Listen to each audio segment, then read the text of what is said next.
Em nossa aula de hoje, Grisha Gavorkov declarou que sempre sente profundamente tudo o que faz em cena.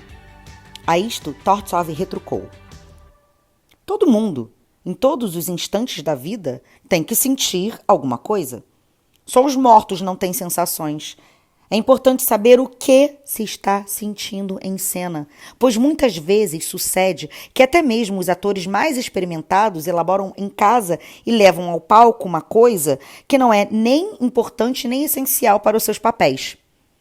Isso se deu com todos vocês. Alguns alunos ostentaram suas vozes, inflexões de efeito, técnicas de atuação.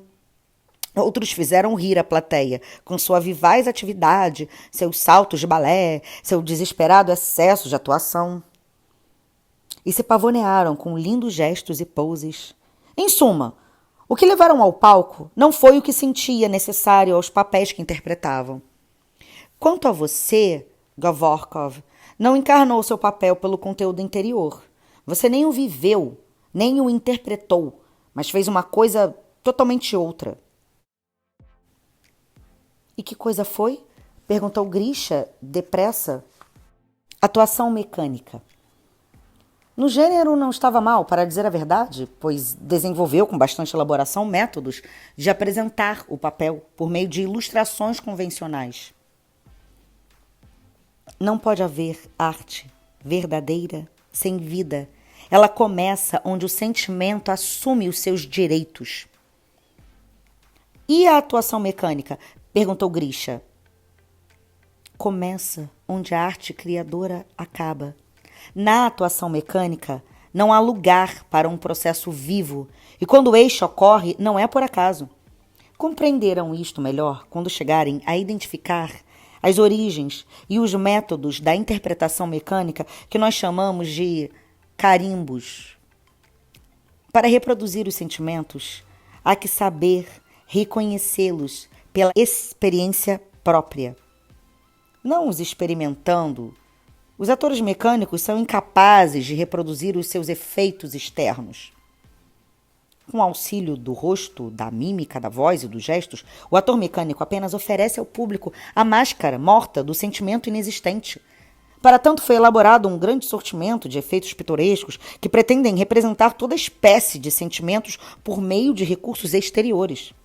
Alguns desses clichês estabelecidos ficaram tradicionais e são transmitidos de geração a geração, como, por exemplo, espalmar a mão no peito para exprimir amor, ou escancarar a boca para dar ideia de morte. Outros são tomados, já prontos, dos atores contemporâneos de talento, como esfregar a testa com as costas da mão, tal qual fazia Vera Komissarjevskaya nos momentos trágicos. Outros ainda são inventados pelos atores para seu próprio uso. Há modos especiais de recitar um papel, método de dicção e de fala. Por exemplo, usar tons exageradamente agudos ou graves nos momentos críticos do papel, executando-os com um trêmulo especificamente teatral ou com especiais adornos declamatórios. Há também processos de movimentos física. O ator mecânico não anda, desfila pelo palco. De gestos e ação, de movimentação plástica, há momentos de exprimir todos os sentimentos e paixões humanas, mostrar os dentes e revirar o branco dos olhos quando se tem ciúmes, ou esconder os olhos e o rosto entre as mãos ao invés de chorar, quando, desesperado, arranca os cabelos.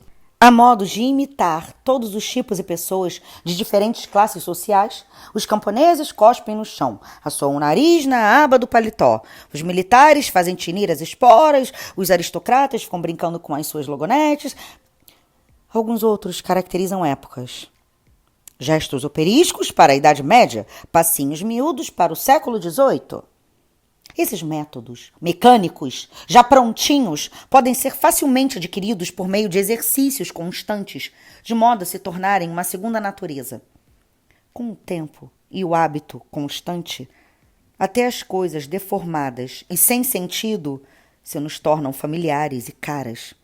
Como, por exemplo, o consagrado erguer os ombros da ópera comique, as velhas que procuram passar por moças, as portas que se abrem e fecham automaticamente quando o herói da peça entra ou sai. O balé, a ópera e principalmente as tragédias pseudoclássicas estão repletas dessas convenções. Com esses métodos sempre imutáveis, esperam reproduzir as mais complexas e elevadas experiências dos heróis. Por exemplo, arrancando do coração no peito nas horas de desespero, sacudindo os punhos na vingança ou erguendo as mãos aos céus em prece. Segundo o ator mecânico, o objetivo da fala teatral e da movimentação plástica, como a doçura exagerada nos momentos líricos, a opaca monotonia da leitura da poesia épica, os sons sibilantes para exprimir o ódio, as falsas lágrimas na voz para representar sofrimento, é salientar a voz, a dicção e os movimentos, tornar os atores mais belos e dar mais força ao seu efeito teatral. Infelizmente, no mundo, o mau gosto é muito mais comum do que o bom gosto. Ao invés da nobreza, foi criada uma espécie de ostentação vistosa, boniteza ao invés de beleza, efeito teatral em lugar de expressividade. De todos os fatos, o pior é que os clichês preencherão todos os pontos vazios do papel que não estiver solidamente impregnados do sentimento vivo. Mais ainda, os clichês muitas vezes se antepõem ao sentimento e lhe barram a passagem. É por isto que o ator precisa proteger-se com o máximo de consciência contra esses recursos. Isto se aplica até mesmo aos atores bem dotados, capazes de verdadeira criatividade. Por maior habilidade que o ator demonstre na escolha das convenções de cena, ser-lhe-á impossível comover os espectadores por intermédio delas, devido à qualidade mecânica que lhes é inerente. Terá de contar com algum meio suplementar para despertá-los. Então, busca refúgio naquilo que chamamos de emoções teatrais. Estas são uma espécie de imitação artificial da periferia dos sentimentos físicos.